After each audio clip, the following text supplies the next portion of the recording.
지금 베이징이 충격에 빠졌습니다.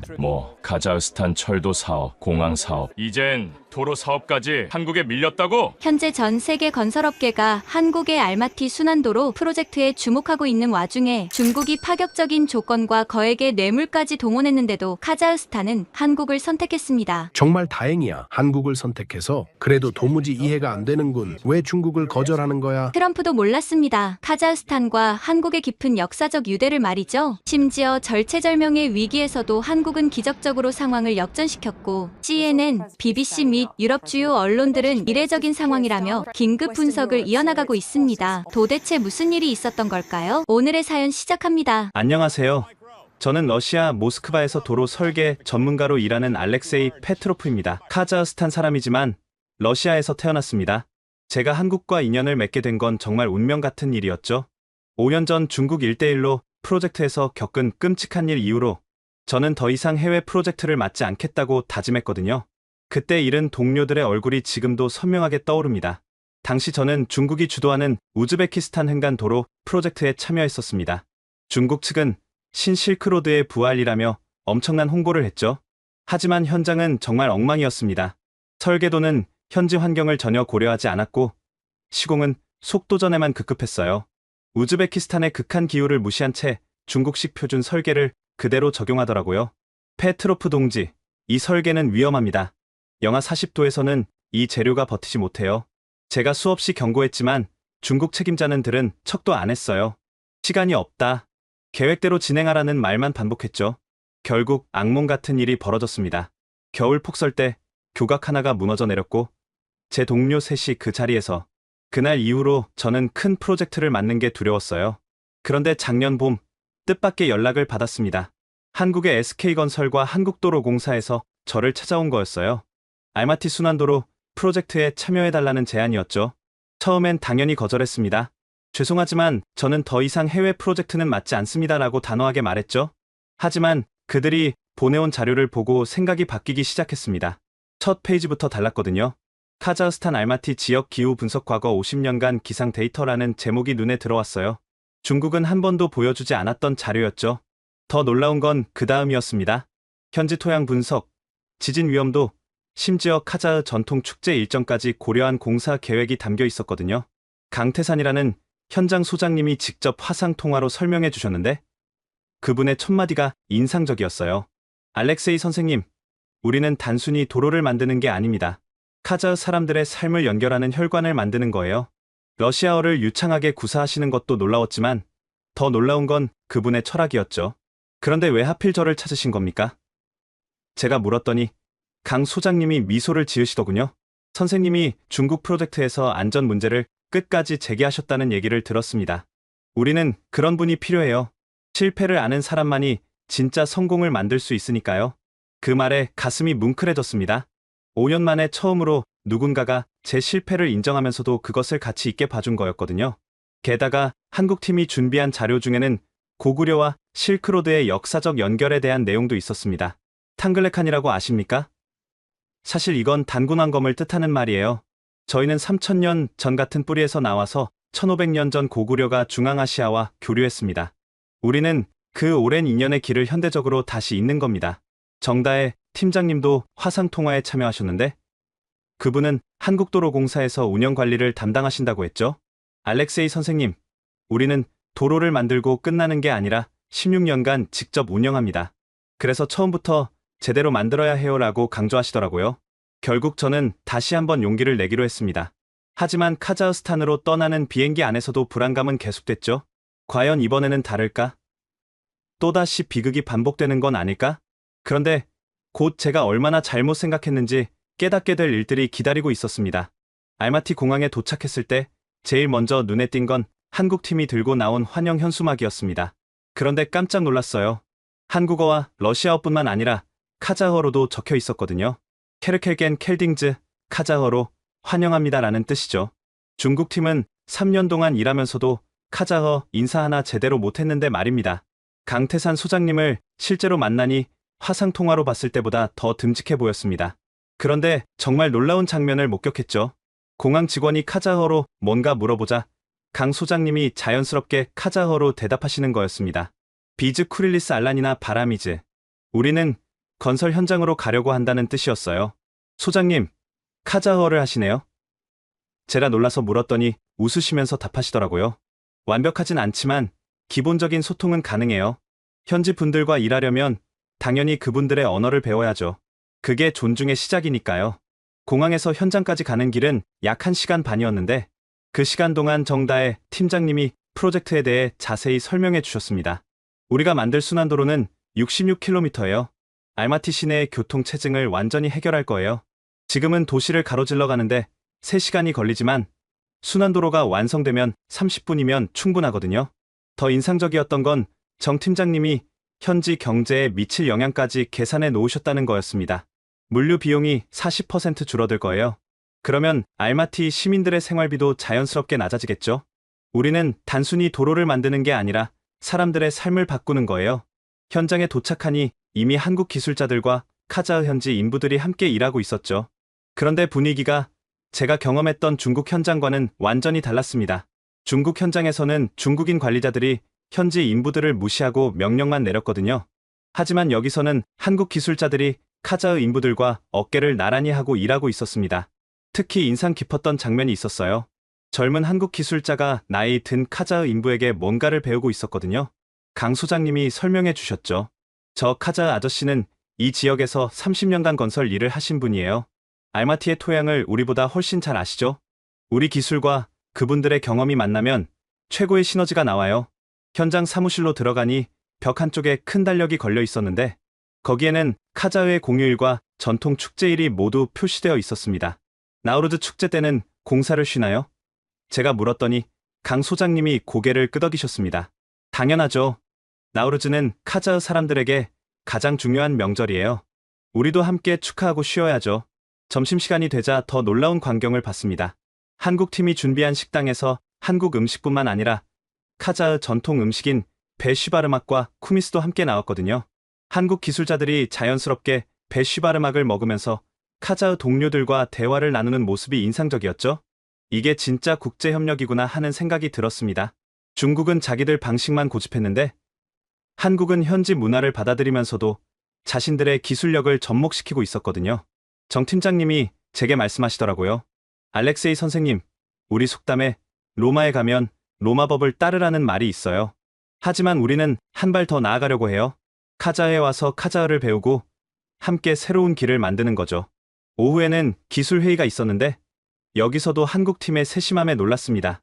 모든 자료가 한국어, 영어, 러시아어, 카자흐어 4개 국어로 준비되어 있었거든요. 회의를 진행하면서도 통역을 통해 모든 참가자가 내용을 이해할 수 있도록 배려했습니다. 하지만 제 마음 한구석에는 여전히 불안감이 남아 있었어요. 겉으로는 완벽해 보이지만 실제 공사가 시작되면 어떤 문제가 생길지 알 수 없었거든요. 특히 카자흐스탄의 혹독한 겨울이 다가오고 있다는 게 걱정이었습니다. 과연 한국 팀도 영하 40도의 추위 앞에서는 무력해지지 않을까요?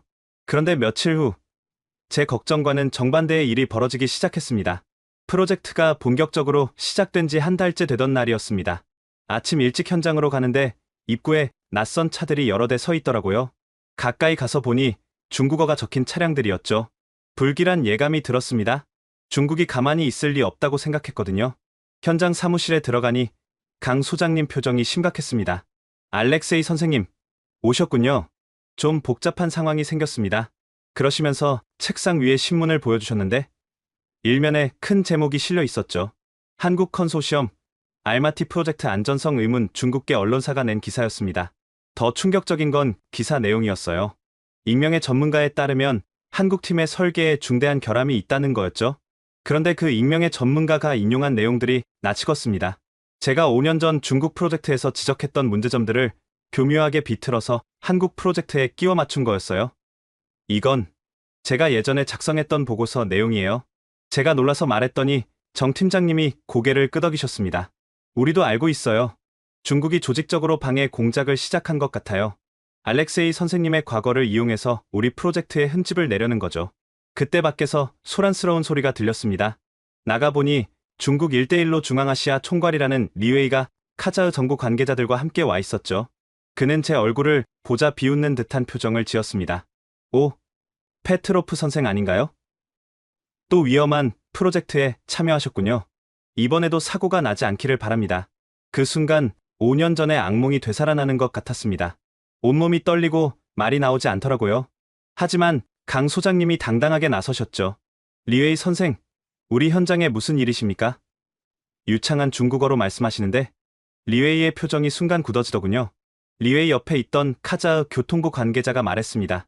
안전성에 대한 우려가 제기되어서 현장 점검을 나왔습니다. 그 사람이 바로 누르잔 베이센바예프 차관이었는데 뭔가 미심쩍은 표정이었죠. 나중에 알게 됐지만 그는 이미 중국 쪽에서 상당한 로비를 받고 있었거든요. 현장 점검이 시작됐는데 리웨이가 계속 트집을 잡더라고요. 이 설계로는 카자흐의 겨울을 견딜 수 없습니다. 우리 중국은 이미 수십 개의 프로젝트를 성공시켰어요. 경험이 다르죠. 그러면서 은근히 카자흐 정부에 압력을 넣는 게 보였습니다. 하지만 정 팀장님이 침착하게 대응하셨습니다.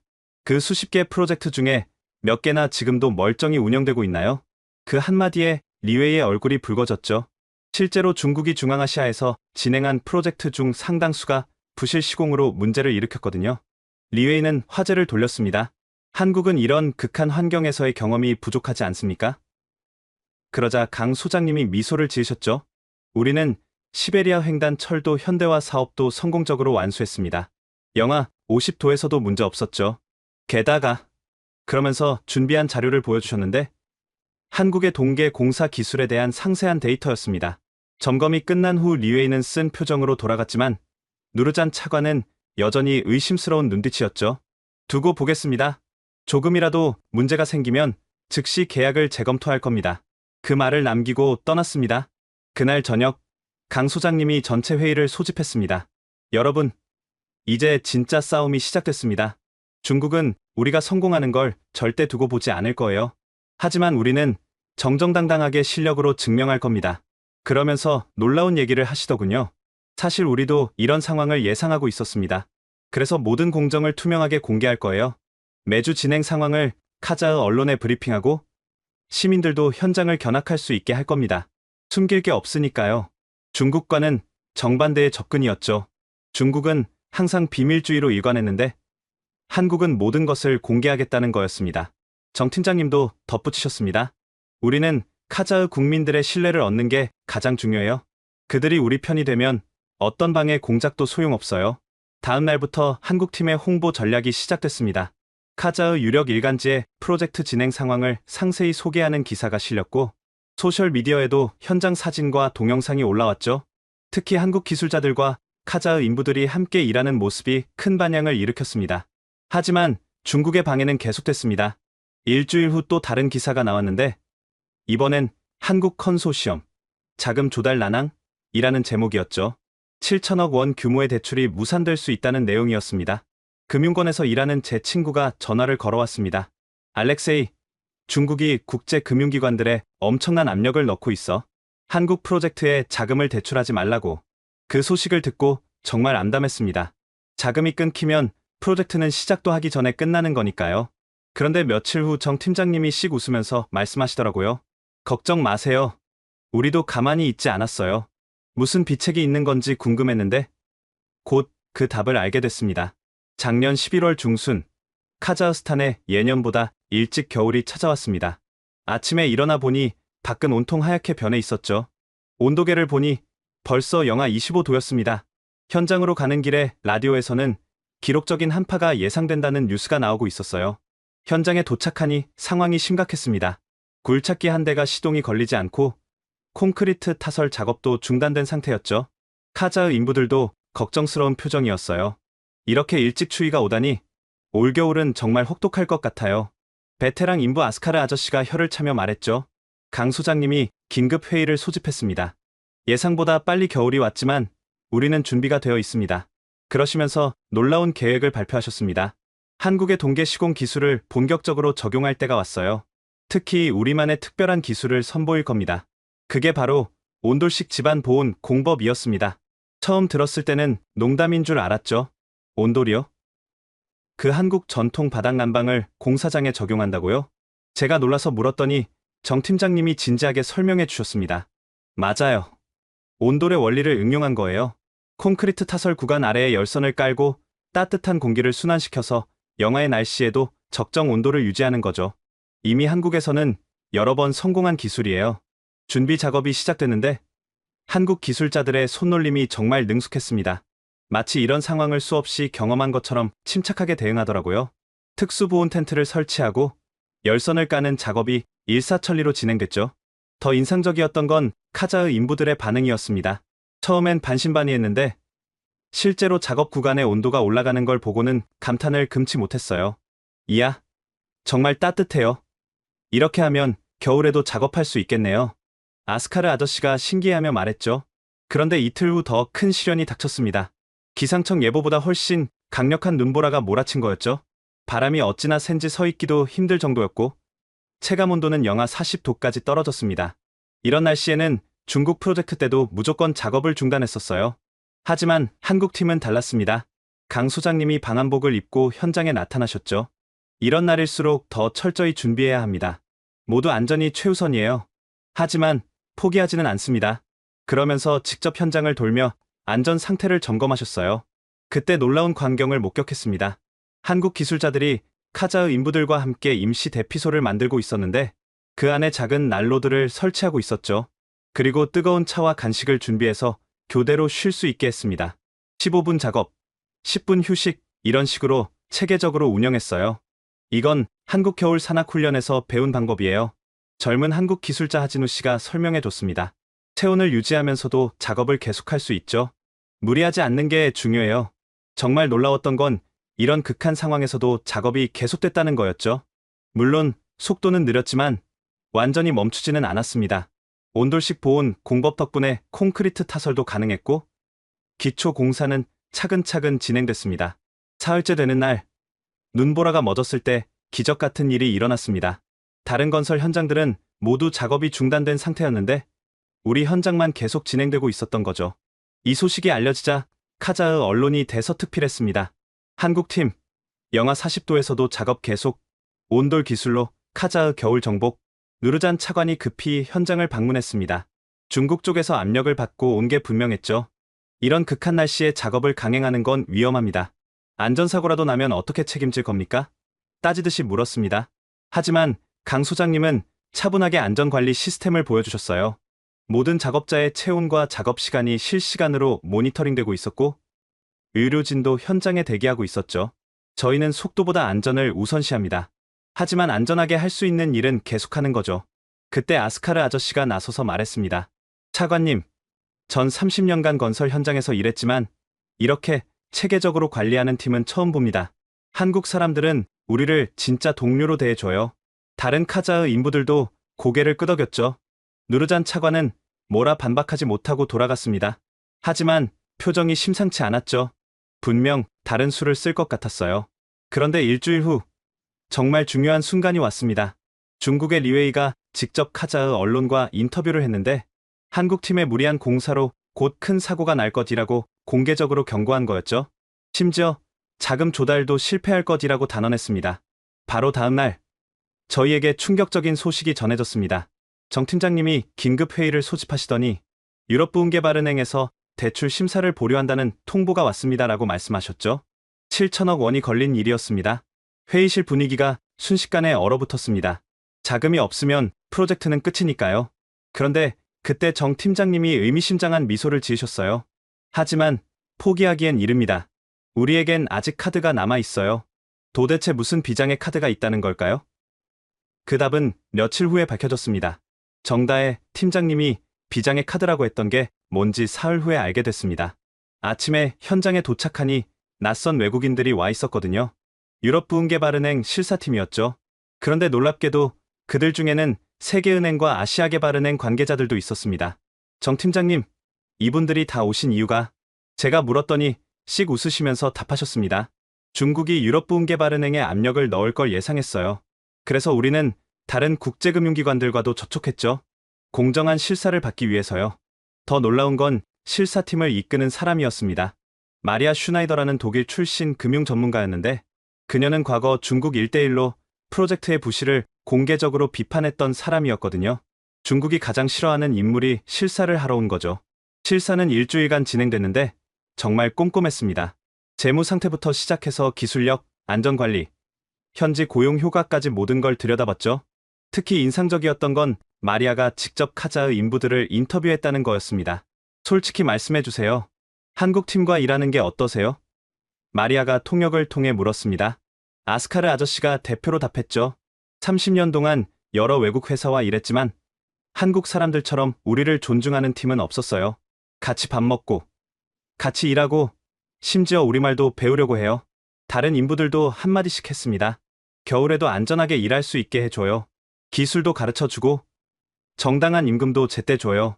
중국 회사는 우리를 무시했는데 한국 사람들은 달라요. 실사 기간 중에 뜻밖의 사건이 일어났습니다. 리웨이가 실사팀을 만나려고 했는데 마리아가 단호하게 거절한 거였죠. 우리는 공정한 실사를 위해 왔습니다. 외부 압력은 받지 않아요. 리웨이의 얼굴이 불그락불그락하는 게 멀리서도 보였어요. 그런데 실사 나흘째 갑자기 문제가 생겼죠. 누군가 우리 프로젝트의 재무 자료가 조작됐다는 소문을 퍼뜨린 거였습니다. 중국 측 언론이 한국 컨소시엄 대출받기 위해 회계 조작이라는 자극적인 기사를 냈어요. 강 소장님이 당장 기자회견을 열었습니다. 우리는 모든 재무 자료를 투명하게 공개하겠습니다. 단 한 푼의 조작도 없다는 걸 증명하겠어요. 그리고 정말로 모든 회계 장부를 인터넷에 공개했죠. 프로젝트 준비 단계부터의 모든 자금 흐름을 누구나 볼 수 있게 한 거였습니다. 이 파격적인 대응에 마리아도 놀랐죠. 이렇게까지 투명하게 공개하는 건 처음 봅니다. 보통은 기업 비밀이라며 숨기기 바쁜데 그녀가 강 소장님께 물었습니다. 왜 이렇게까지 하시는 겁니까? 강 소장님의 대답이 인상적이었습니다. 신뢰는 숨기는 게 아니라 보여주는 거라고 믿습니다. 우리가 카자흐 국민들께 약속한 도로를 만들려면 그분들의 신뢰가 필요해요. 그래서 모든 걸 공개하는 겁니다. 그때 정 팀장님이 또 하나의 깜짝 발표를 했죠. 우리는 이 프로젝트의 수익 일부를 카자흐 지역사회에 환원할 계획입니다. 매년 도로 운영 수익의 5%를 지역 교육과 의료시설 개선에 투자할 거예요. 이건 계약서에도 없던 내용이었습니다. 순전히 한국팀의 자발적인 결정이었죠. 실사팀도 카자흐 정부 관계자들도 모두 놀랐습니다. 누르잔 차관조차 이런 제안은 처음이라며 당황스러워했어요. 마침 그때 한국에서 특별한 손님들이 도착했습니다. 한국도로공사 사장님과 SK건설 임원들이 직접 날아온 거였죠. 그분들은 카자흐 총리를 예방하고 장기적인 협력 방안을 논의했습니다. 우리는 단순한 시공사가 아닙니다. 16년간 함께할 파트너예요라고 강조했다고 해요. 실사 마지막 날, 마리아가 전체 평가 회의를 했습니다. 기술력, 재무 건전성, 사회적 책임, 모든 면에서 높은 점수를 받았습니다. 특히 현지 고용 효과와 기술 이전 계획이 탁월해요. 하지만 마지막에 덧붙인 말이 있었죠. 다만 중국의 방해, 공작이 계속될 것 같은데 대응 계획이 있으십니까? 정 팀장님이 답했습니다. 우리의 대응은 단순합니다. 그들이 소문으로 공격하면 우리는 성과로 답할 거예요. 그들이 비밀주의로 일하면 우리는 투명하게 공개할 거고요. 결국 카자흐 국민들이 판단하실 겁니다. 일주일 후 결과가 발표됐습니다. 유럽부흥개발은행뿐만 아니라 이슬람개발은행, 유라시아개발은행까지 참여하는 7천억 원 규모의 대출이 승인된 거였죠. 중국의 방해, 공작은 오히려 역효과를 낸 셈이었습니다. 소식을 들은 리웨이가 직접 찾아왔습니다. 축하합니다. 하지만 이게 끝이 아니에요. 공사는 이제 시작일 뿐이죠. 과연 카자흐의 혹독한 환경을 이겨낼 수 있을까요? 그는 여전히 자신만만한 표정이었어요. 하지만 강 소장님은 담담하게 답하셨죠. 리웨이 선생, 우리 한국 속담에 시작이 반이라는 말이 있어요. 좋은 시작을 했으니 나머지 반도 잘해낼 겁니다. 그날 밤, 현장에서 작은 축하 파티가 열렸습니다. 한국 팀과 카자흐 인부들이 함께 모여 기쁨을 나눴죠. 누군가 한국 노래를 부르기 시작했는데 놀랍게도 카자흐 인부들도 따라 부르더라고요. 정 팀장님이 가르쳐준 아리랑이었습니다. 그때 문득 깨달았습니다. 이건 단순한 건설 프로젝트가 아니라 마음과 마음을 잇는 일이라는 걸. 하지만 아직 넘어야 할 산은 많았습니다.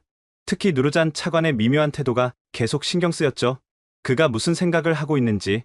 며칠 후, 제 불안감이 현실이 되고 말았습니다. 자금 조달 성공으로 들떠있던 분위기가 일주일 만에 싸늘하게 식었습니다. 아침에 현장에 도착했더니 경찰차가 여러 대 서 있었거든요. 무슨 일인가 싶어서 급히 사무실로 들어갔더니 경찰이 서류들을 압수하고 있었죠. 도대체 무슨 일입니까? 강 소장님이 물으니 경찰이 차갑게 답했습니다. 불법 고용 혐의로 조사 중입니다. 한국 기술자들의 비자에 문제가 있다는 제보를 받았어요. 누르잔 차관이 뒤에서 팔짱을 끼고 지켜보고 있었죠. 하지만 정 팀장님은 침착했습니다. 모든 서류는 정상적으로 처리됐습니다. 확인해 보시면 알 거예요. 실제로 2시간의 조사 끝에 아무 문제가 없다는 게 밝혀졌어요. 하지만 누르잔 차관은 물러서지 않았습니다. 앞으로도 계속 지켜볼 겁니다.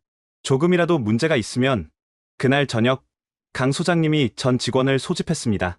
한국 기술자들과 카자흐 인부들이 모두 모인 자리였죠. 분위기는 무거웠습니다. 계속되는 압박에 지친 기색이 역력했거든요. 그런데 강 소장님이 뜻밖의 이야기를 시작했습니다. 여러분, 혹시 탕글레칸을 아십니까?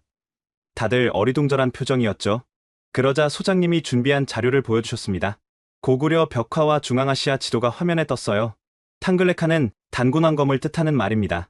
3000년 전 우리는 같은 뿌리에서 나와서 1500년 전에는 고구려와 이곳 중앙아시아는 깊은 인연을 맺었었어요. 우리 한민족과 중앙아시아 민족은 같은 뿌리에서 나왔다는 증거죠. 홍익인간이라는 정신 아십니까? 널리 인간을 이롭게 한다는 뜻이에요. 그때도 지금도 우리는 그 정신으로 여기 왔습니다. 카자흐 인부들이 특히 관심을 보였습니다. 아스카르 아저씨가 물었죠. 정말 우리가 같은 뿌리라고요? 그래서 한국 사람들이 우리를 이렇게 대해주는 건가요? 정 팀장님이 보충 설명을 했습니다. 네. 실제로 언어학자들도 한국어와 알타이 언어의 유사성을 인정해요. 우리는 먼 친척인 셈이죠. 1500년 만에 다시 만난 가족들이에요. 그래서 우리가 여기 있는 게 더 의미 있는 거예요. 그때 젊은 카자흐 인부 다니아르가 손을 들었습니다. 저희 할아버지가 늘 말씀하셨어요. 먼 길을 가려면 혼자 가지 말고 함께 가라고요.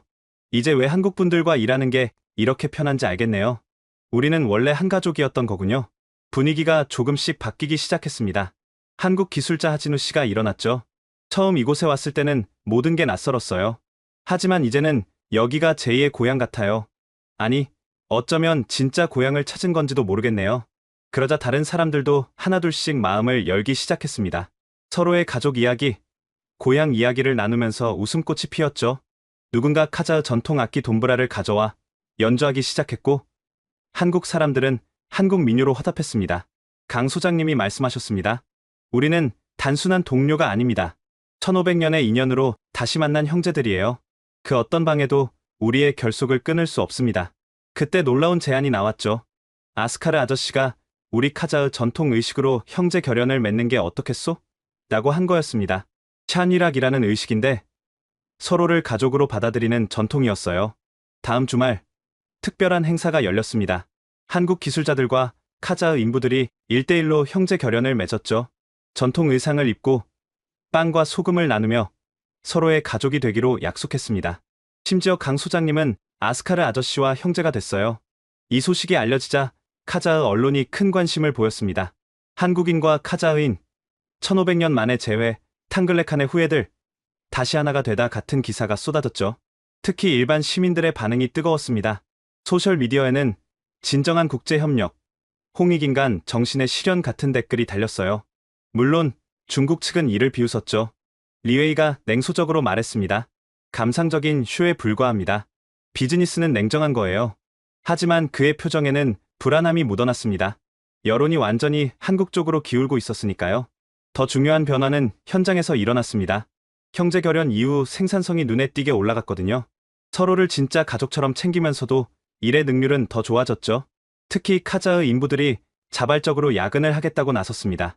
우리 형제들이 고생하는데 가만히 있을 수 없다면서요. 정 팀장님이 제게 말씀하셨습니다. 알렉세이 선생님, 이게 바로 한국식 경영의 핵심이에요. 사람을 먼저 생각하면 성과는 자연스럽게 따라와요. 홍익인간 정신이죠. 그런데 바로 그때 누르잔 차관의 본색이 드러나기 시작했습니다. 어느 날 밤 제가 우연히 목격한 장면이 있었거든요. 누르잔 차관이 리웨이와 비밀리에 만나고 있었던 거였죠. 레스토랑 구석자리에서 뭔가를 주고받는 모습이 보였습니다. 다음 날 충격적인 일이 벌어졌습니다. 우리 프로젝트의 설계도가 중국 언론에 유출된 거였죠. 한국 설계의 치명적 결함 발견이라는 제목으로 대서특필됐습니다. 하지만 이상했어요. 공개된 설계도를 자세히 보니 우리가 실제로 사용하는 것과 미묘하게 달랐거든요. 강 소장님이 비상회의를 소집했습니다. 우리 내부에 스파이가 있는 것 같습니다. 모두가 충격에 빠졌죠. 서로를 의심하는 분위기가 조성될까봐 걱정됐습니다. 하지만 강 소장님의 다음 말이 더 놀라웠어요. 사실 우리는 이미 알고 있었습니다. 그래서 일부러 가짜 설계도를 만들어뒀죠. 누가 유출하는지 확인하려고요. 고도의 함정이었던 거였습니다. 그리고 며칠 후 진짜 배신자가 밝혀졌습니다. 놀랍게도 그것은 가짜 설계도의 함정에 걸린 사람은 뜻밖에도 우리 팀 내부의 카자흐 엔지니어 한 명이었습니다. 예르잔이라는 청년이었는데 누르잔 차관의 조카였죠. 증거가 확실했습니다. 그가 접근할 수 있었던 컴퓨터에서만 가짜 파일이 열렸고 중국 측에 유출된 것도 바로 그 파일이었으니까요. 예르잔을 사무실로 불렀을 때 그의 얼굴은 창백했습니다. 강 소장님이 차분히 물으셨죠. 왜 그랬습니까? 예르잔은 한참을 망설이다가 털어놨습니다. 삼촌이. 누르잔 삼촌이 시켰어요. 거절할 수 없었습니다. 가족이니까요. 그때 정 팀장님이 뜻밖의 질문을 했습니다. 얼마를 받았나요? 예르잔이 놀란 표정으로 돈은 받지 않았습니다라고 답했죠. 그럼 왜 한 거죠? 삼촌이 제 아버지 회사에 압력을 넣었어요. 만약 거절하면 사업 허가를 취소하겠다고. 순간 사무실이 조용해졌습니다. 분노보다는 안타까움이 느껴졌죠. 예르잔도 피해자였던 거였습니다. 강 소장님이 한숨을 쉬며 말씀하셨어요. 예르잔 씨, 당신도 우리 가족이었는데 왜 믿고 얘기하지 않았나요? 그때 아스카르 아저씨가 나섰습니다. 소장님, 이 아이를 용서해 주십시오. 카자흐에서는 가족의 압력을 거부하기가 정말 어려워요. 저도 이해합니다. 다른 카자흐 동료들도 고개를 끄덕였죠. 하지만 더 큰 문제가 있었습니다. 이제 누르잔 차관의 정체가 드러난 이상 그가 어떤 대응을 할지 예측할 수 없었거든요. 역시나 이틀 후 누르잔 차관이 들이닥쳤습니다. 산업 스파이 행위로 이 프로젝트를 즉시 중단시키겠습니다. 라고 으름장을 놓았죠. 그런데 강 소장님이 침착하게 대응하셨습니다. 차관님, 우리가 유출한 건 가짜 설계도였습니다. 진짜는 안전하게 보관되어 있죠. 오히려 이 일로 중국과 차관님의 관계가 드러난 것 같은데요. 누르잔 차관의 얼굴이 붉어졌습니다. 무슨 소리를 하는 겁니까? 하지만 그때 정 팀장님이 태블릿을 들어 보이셨어요. 거기엔 누르잔 차관이 리웨이와 만나는 사진들이 있었죠. 우리도 나름대로 준비를 했습니다. 카자흐 반부패위원회에 관심이 있을 만한 자료들이죠. 상황이 역전됐습니다. 누르잔 차관은 아무 말도 못하고 떠났어요. 그리고 놀랍게도 그날 오후 예르잔이 다시 찾아왔습니다. 저, 용서해 주신다면 제가 아는 걸 모두 말씀드리고 싶어요. 예르잔의 증언은 충격적이었습니다. 중국이 카자흐 정부 관료들에게 조직적으로 로비를 하고 있었고 우리 프로젝트를 방해하기 위한 구체적인 계획까지 있었다는 거였죠. 다음 주에 대규모 시위를 계획하고 있어요. 한국 프로젝트가 환경을 파괴한다는 명목으로요. 강 소장님이 결단을 내리셨습니다. 우리가 먼저 움직여야겠군요. 예르잔 씨, 당신을 믿고 다시 기회를 드리겠습니다. 우리 가족이니까요. 예르잔의 눈에 눈물이 고였습니다. 정말 감사합니다. 실망시키지 않겠어요. 그 후 일주일 동안 우리는 철저히 준비했습니다. 시위가 예정된 날, 우리는 먼저 대규모 주민 설명회를 열었어요. 프로젝트가 환경에 미치는 영향을 투명하게 공개하고 오히려 친환경 기술을 적용하고 있다는 걸 보여줬죠. 특히 인상적이었던 건 카자흐 인부들의 증언이었습니다. 아스카르 아저씨를 비롯한 현지 직원들이 나서서 한국팀은 우리 땅을 우리보다 더 아낀다고 말했어요. 중국 프로젝트 때는 폐기물을 아무데나 버렸는데 한국 사람들은 모든 걸 분리수거하고 재활용한다고 증언했죠. 결정적인 순간은 한 시민이 질문했을 때였습니다. 왜 한국이 우리를 도우려는 겁니까? 강 소장님이 일어나 답하셨어요. 우리는 1500년 전부터 형제였습니다. 탕글레칸, 단군왕검의 후예들이 다시 만난 거예요. 홍익인간 정신으로 서로를 돕는 게 당연하지 않습니까? 그 말에 회장 분위기가 완전히 바뀌었습니다. 박수가 터져 나왔고 많은 시민들이 프로젝트를 지지한다고 나섰어요. 중국이 준비한 시위대가 도착했을 때는 이미 상황이 끝난 뒤였죠. 리웨이가 직접 현장에 나타났습니다. 패배를 인정하지 않는 표정으로 말했죠. 이번엔 운이 좋았군요. 하지만 공사는 아직 시작도 안 했잖습니까? 진짜 싸움은 이제부터예요. 그런데 그때 놀라운 일이 일어났습니다. 예르잔이 앞으로 나서서 중국어로 말하기 시작한 거였어요. 리웨이 선생, 더 이상은 안 됩니다. 당신들이 우리 정부 관료들에게 뇌물을 준 증거를 모두 가지고 있어요. 그만 물러나세요. 리웨이의 얼굴이 창백해졌습니다. 그는 아무 말 없이 돌아섰고 그 후로 직접적인 방해는 사라졌어요. 물론 음지에서의 공작은 계속됐겠지만 적어도 대놓고 방해할 수는 없게 된 거죠. 그날 밤 현장에서 진짜 축제가 열렸습니다.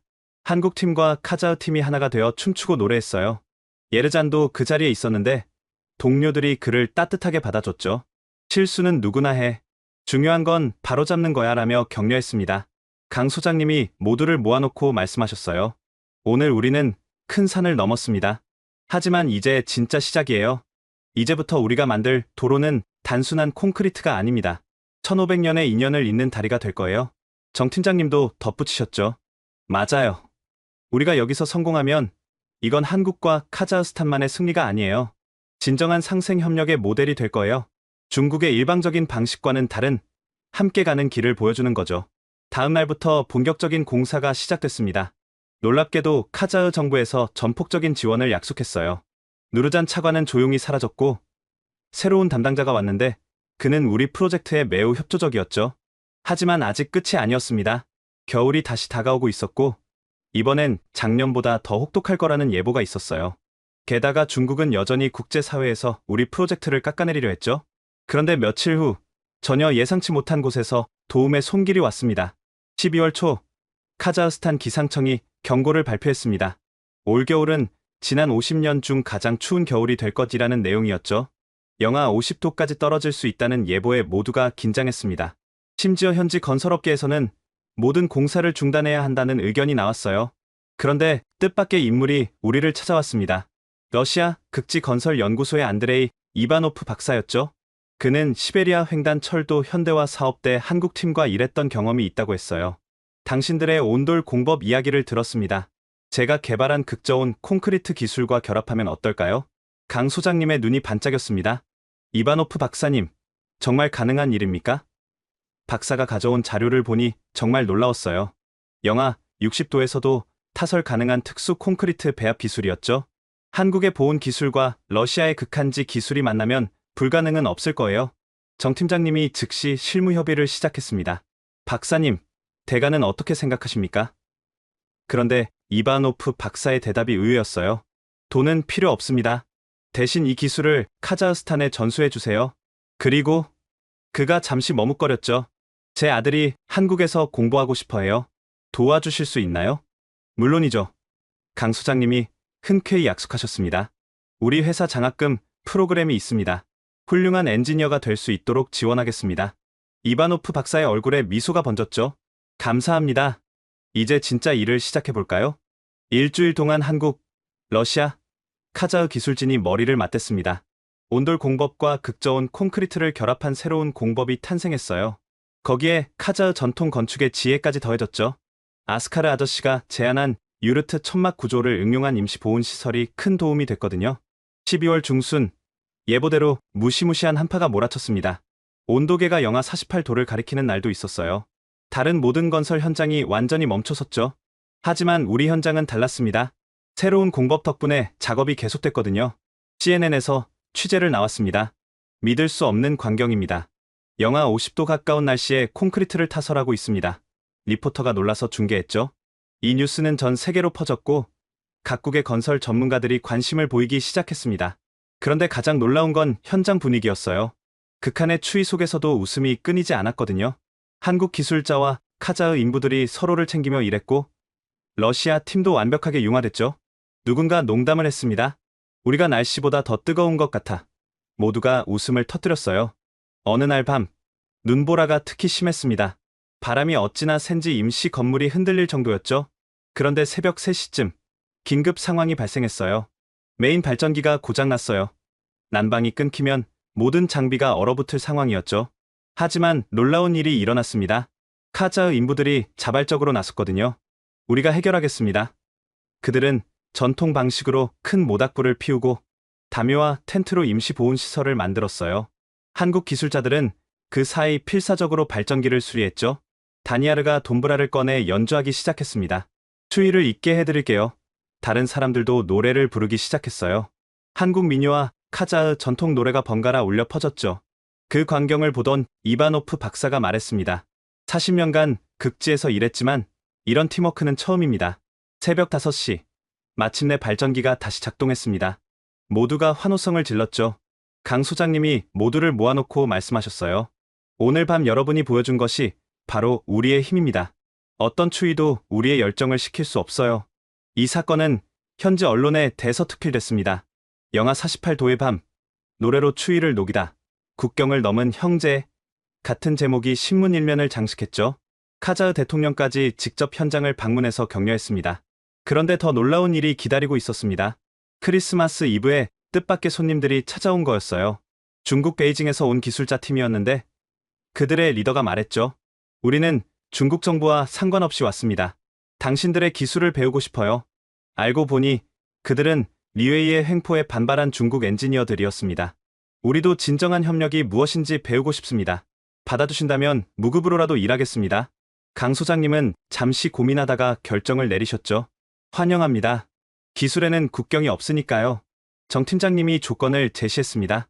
대신 여기서 배운 것을 중국에 돌아가서 널리 전파해 주세요. 그리고 앞으로는 현지 주민을 존중하는 프로젝트를 해주세요. 중국 기술자들이 고개를 깊이 숙였습니다. 약속하겠습니다. 새해가 밝았을 때 우리 프로젝트는 이미 전 세계의 주목을 받고 있었습니다. 극한의 환경에서도 포기하지 않은 의지, 국경을 넘은 협력, 그리고 현지 문화를 존중하는 자세가 새로운 국제협력의 모델로 평가받았죠. 1월 중순 놀라운 소식이 전해졌습니다. UN 지속가능개발위원회에서 우리 프로젝트를 올해의 인프라 프로젝트로 선정했다는 거였죠. 단순한 기술력이 아니라 사람 중심의 개발을 실현했다는 평가였습니다. 시상식에 참석한 강 소장님의 수상 소감이 인상적이었어요. 이 상은 한국만의 것이 아닙니다. 카자흐, 러시아, 그리고 이제는 중국 동료들까지 모두가 함께 만든 성과입니다. 우리는 도로만 만든 게 아니라 마음의 길을 만들었습니다. 그런데 가장 기뻤던 건 따로 있었습니다. 예르잔이 제게 찾아와 말했거든요. 알렉세이 형, 저희 삼촌이 변했어요. 우리 프로젝트를 보고 크게 반성했대요. 이제는 진짜 카자흐스탄을 위해 일하고 싶다고 하더라고요. 정말로 누르잔 전 차관이 며칠 후 현장을 찾아왔습니다. 제가 잘못 생각했습니다. 진정한 발전이 무엇인지 이제야 깨달았어요. 용서해 주신다면 앞으로는 이런 프로젝트를 지원하는데 힘쓰고 싶습니다. 강 소장님이 손을 내밀었죠. 과거는 과거일 뿐입니다. 함께 미래를 만들어 가시죠. 두 사람이 악수하는 모습을 보며 모두가 박수를 쳤습니다. 2월이 되자 날씨가 조금씩 풀리기 시작했습니다. 공사 진척도는 예상을 훨씬 뛰어넘었어요. 극한의 겨울을 견뎌낸 우리 팀은 이제 무엇이든 할 수 있다는 자신감에 차 있었죠. 그런데 어느 날 리웨이가 다시 나타났습니다. 하지만 이번엔 태도가 완전히 달랐어요. 리웨이가 찾아온 날은 2월 말이었습니다. 그런데 예전의 거만한 모습은 온데간데 없었어요. 강 소장님, 정 팀장님, 제가 많이 잘못했습니다. 그가 깊이 고개를 숙였죠. 알고 보니 중국 정부에서도 그의 강압적인 방식의 문제를 제기했다고 합니다. 사실 저도 압박을 받았습니다. 실적을 내야 한다는 리웨이가 털어놨어요. 하지만 당신들의 프로젝트를 보고 깨달았어요. 진짜 성공은 숫자가 아니라 사람의 마음을 얻는 거라는 거요. 정 팀장님이 따뜻하게 말씀하셨죠. 늦지 않았습니다. 이제부터라도 함께 상생하는 길을 찾아보죠. 그날 이후 리웨이는 자주 현장을 찾아와 한국의 프로젝트 관리 방식을 배웠습니다. 3월이 되자 봄 기운이 완연했습니다. 겨울 동안의 성과가 눈에 띄게 드러났죠. 다른 프로젝트들이 이제야 재개하는 동안 우리는 이미 전체 공정의 40%를 완료한 상태였어요. 그런데 새로운 도전이 기다리고 있었습니다. 봄철 해빙기가 오면서 지반이 약해진 거였죠. 카자흐스탄 특유의 진흙 땅 때문에 장비 이동조차 어려워졌어요. 중국 프로젝트가 실패한 이유 중 하나가 바로 이것이었죠. 하지만 우리는 준비가 되어 있었습니다. 아스카르 아저씨가 제안한 전통 공법이 빛을 발했거든요. 우리 선조들은 이런 땅에서도 길을 만들었어요. 갈대와 자갈을 깔아서 임시 도로를 만드는 거죠. 현대 기술과 전통 지혜의 결합으로 문제를 해결했습니다. 4월 중순, 뜻깊은 날이 찾아왔습니다. 첫 번째 구간 20km가 완성된 거였죠. 시험 주행을 하는 날, 현장의 모든 사람이 도로변에 모였습니다. 첫 차량이 지나갈 때 모두가 환호했어요. 특별히 의미 있었던 건 첫 번째 운전자였습니다. 바로 아스카르 아저씨였거든요. 30년간 도로를 만들었지만 제가 만든 도로를 처음으로 달려보네요. 그의 눈에 눈물이 고였죠. 이 소식이 알려지자 알마티 시민들이 구경을 오기 시작했습니다. 정말 매끄럽네요. 이런 도로는 처음이에요. 감탄사가 쏟아졌죠. 특히 물류 회사들의 관심이 뜨거웠습니다. 이 도로가 완성되면 운송비를 절반으로 줄일 수 있어요. 5월이 되자 프로젝트는 더욱 탄력을 받았습니다. 날씨도 좋고 팀워크도 완벽했죠. 그런데 이때 특별한 제안이 들어왔어요. 카자흐 정부에서 이 프로젝트를 국가 모범 사업으로 지정하고 싶다고 한 거였죠. 더 놀라운 건 그 다음이었습니다. 우즈베키스탄, 키르기스스탄, 타지키스탄에서도 관심을 보이기 시작한 거예요. 우리나라에도 이런 프로젝트를 해주실 수 있나요? 중앙아시아 전체로 한국식 인프라 개발 모델이 확산될 조짐이었죠. 강 소장님은 신중하게 답하셨습니다. 먼저 이 프로젝트를 완벽하게 마무리하겠습니다. 그리고 각국의 상황에 맞는 맞춤형 협력을 논의하죠. 하지만 내심 기뻐하시는 게 보였어요. 6월, 프로젝트 시작 1년이 되는 시점에 의미 있는 행사가 열렸습니다. 한카자흐 우정의 날이었죠. 그동안 형제 결연을 맺은 사람들이 모두 모였어요. 가족들까지 초대해서 큰 잔치를 벌였습니다. 그 자리에서 감동적인 발표가 있었습니다. 다니아르가 일어나 말했죠. 저는 이 프로젝트에서 일하면서 꿈이 생겼어요. 한국에 가서 토목공학을 공부하고 싶습니다. 그래서 제 나라를 위해 더 좋은 인프라를 만들고 싶어요. 정 팀장님이 즉시 답하셨습니다. 한국도로공사에서 유학 프로그램을 지원하겠습니다. 열심히 공부해서 훌륭한 엔지니어가 되세요. 다니아르뿐만 아니라 여러 카자흐 청년들이 한국 유학의 기회를 얻었죠. 7월이 되자 공사는 막바지에 접어들었습니다. 전체 공정의 80%가 완료됐어요. 예정보다 2달이나 빠른 진행이었죠. 하지만 강 소장님은 오히려 더 꼼꼼해지셨습니다. 마지막까지 긴장을 늦추면 안 됩니다. 그런데 이때 마지막 시험이 기다리고 있었습니다. 카자흐스탄 역사상 최악의 폭우가 예보된 거였어요. 배수시설이 제대로 작동하지 않으면 도로가 물에 잠길 수도 있는 상황이었죠. 일주일 동안 비가 쏟아졌습니다. 다른 도로들이 침수되는 동안 우리가 만든 구간은 끄떡없었어요. 한국의 배수 기술과 러시아의 동토층 관리 기술, 그리고 카자흐의 지형 지식이 완벽하게 조화를 이룬 결과였죠. 8월 중순, 마침내 전 구간 66km가 완성됐습니다. 개통식 날짜가 정해졌어요. 9월 1일, 카자흐스탄 건국 기념일에 맞춰서요.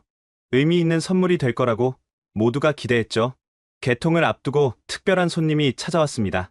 바로 저를 처음 스카우트했던 강태산 소장님의 스승이셨어요.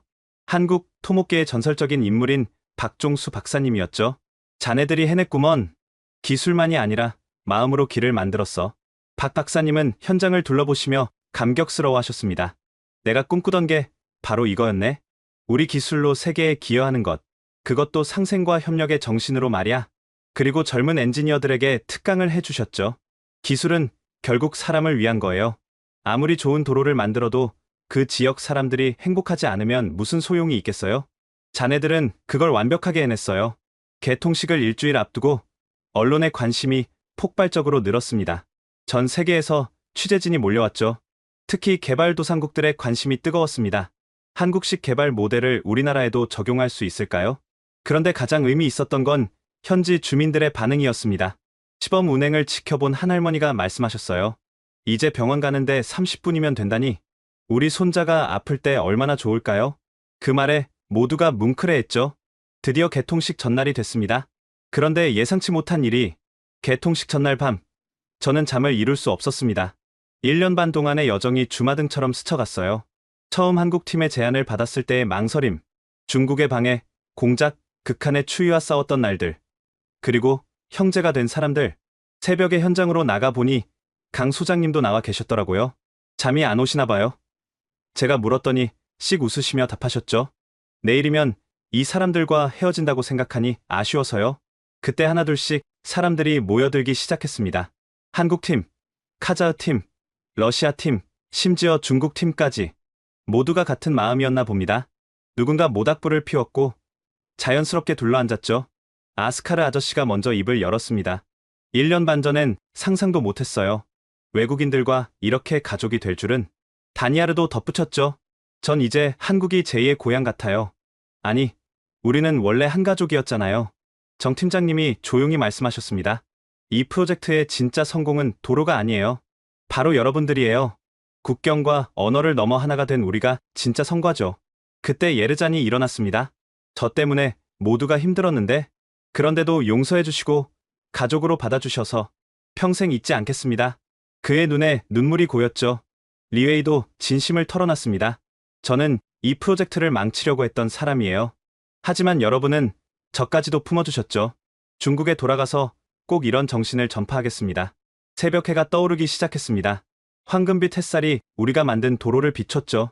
그 순간 강 소장님이 일어나셨어요. 여러분, 우리가 만든 건 단순한 66km의 도로가 아닙니다. 1500년의 인연을 다시 잇는 다리를 만든 거예요. 개통식은 성대하게 치러졌습니다. 카자흐 대통령과 한국 국토부 장관이 함께 테이프를 끊었죠. 축사에서 대통령이 말했습니다. 이 도로는 카자흐스탄 현대사의 새로운 페이지를 여는 길입니다. 진정한 국제협력의 모범이죠. 첫 번째 정식 운행 차량은 시민들을 태운 버스였습니다. 3시간 걸리던 길을 30분 만에 주파하자 탑승객들이 환호했어요. 기적이에요. 이제 우리 삶이 바뀔 거예요. 그런데 가장 감동적인 순간은 따로 있었습니다. 개통식이 끝난 후 현장에서 일했던 모든 사람들이 도로 위에 섰어요. 한국인, 카자흐인, 러시아인, 중국인 할 것 없이 손을 맞잡고 긴 줄을 만들었죠. 누군가 우리가 해냈다 외치자 모두가 함성을 질렀습니다. 그 순간 저는 깨달았어요. 우리는 정말로 불가능을 가능으로 만들었다는 걸. 그것도 경쟁이 아닌 협력으로, 배제가 아닌 포용으로 말이죠. 지금 저는 다시 모스크바로 돌아왔습니다. 하지만 매달 카자흐스탄을 방문해요. 우리가 만든 도로가 잘 운영되고 있는지 확인하고 무엇보다 그곳에서 만난 가족들을 만나러 가죠. 얼마 전 한국에도 다녀왔습니다. 다니아르가 서울대학교에서 공부하고 있거든요. 그 친구가 말하더라고요. 형, 전 꼭 훌륭한 엔지니어가 되어서 카자흐스탄을 발전시킬 거예요. 한국에서 배운 기술과 정신으로요. 강 소장님과 정 팀장님은 이제 새로운 프로젝트를 준비하고 계십니다. 우즈베키스탄에서 요청이 왔거든요. 이번엔 저도 처음부터 함께하기로 했어요. 이제는 두려움이 없습니다. 우리가 함께라면 어떤 어려움도 극복할 수 있다는 걸 알게 됐으니까요. 리웨이에게서도 연락이 왔습니다. 중국에서 새로운 방식의 프로젝트를 시작했다고요. 현지 주민들과 함께하는 진정한 상생의 프로젝트를 말이죠. 당신들에게 배운 걸 실천하고 있습니다라는 그의 말에 뿌듯함을 느꼈어요. 무엇보다 기쁜 건 알마티 시민들의 삶이 실제로 나아졌다는 거예요. 물류비가 줄어들어 물가가 안정됐고 출퇴근 시간이 단축돼 가족과 보내는 시간이 늘었다고 합니다. 응급환자 이송 시간도 크게 줄어 생명을 구하는 일도 많아졌고요. 이 프로젝트는 끝이 아니라 시작입니다. 한국과 중앙아시아를 잇는 현대판 실크로드의 첫 페이지를 쓴 거예요. 그리고 그 길 위에는 기술만이 아니라 신뢰와 우정, 그리고 상생의 정신이 흐르고 있습니다. 홍익인간, 널리 인간을 이롭게 한다는 그 정신이 1500년을 넘어 다시 꽃피운 거죠. 우리가 만든 건 단순한 도로가 아니라 마음과 마음을 잇는 길이었습니다. 감사합니다. 제 이야기를 들어주셔서, 그리고 무엇보다 이런 기회를 준 한국의 친구들에게 진심으로 감사드립니다. 언젠가 여러분도 알마티에 오신다면 우리가 만든 길을 달려보세요. 그 길 위에서 우정과 협력의 의미를 느끼실 수 있을 거예요. 함께 가면 멀리 갑니다. 이제 저도 이 한국 속담의 진정한 의미를 알게 됐네요. 스파시바. 그리고 감사합니다. 여러분, 오늘 알렉세이 페트로프 씨의 이야기 어떠셨나요? 극한의 추위와 집요한 방해, 공작 속에서도 포기하지 않고 완성해낸 알마티 순환도로. 그 과정에서 한국과 카자흐스탄, 러시아, 그리고 중국까지 하나가 된 놀라운 여정이었습니다. 특히 인상 깊었던 건 탕글레칸, 즉 단군왕검으로 이어지는 1500년 전의 인연이 현대에 다시 이어졌다는 점이에요. 홍익인간 정신으로 서로를 대하며 진정한 상생의 길을 만들어낸 거죠. 기술력도 중요하지만 결국 사람과 사람의 마음을 잇는 것이 진짜 성공이라는 걸 보여준 사례가 아닐까요? 이 프로젝트는 이제 중앙아시아 전역으로 확산되고 있다고 합니다. 한국의 기술과 정신이 세계를 변화시키는 모습, 정말 자랑스럽지 않으신가요? 여러분의 생각은 어떠신지 댓글로 남겨주세요. 다음에도 더 놀라운 사연으로 찾아뵙겠습니다. 구독과 좋아요, 알림 설정 잊지 마시고요. 지금까지 코리아 원더풀이었습니다. 감사합니다.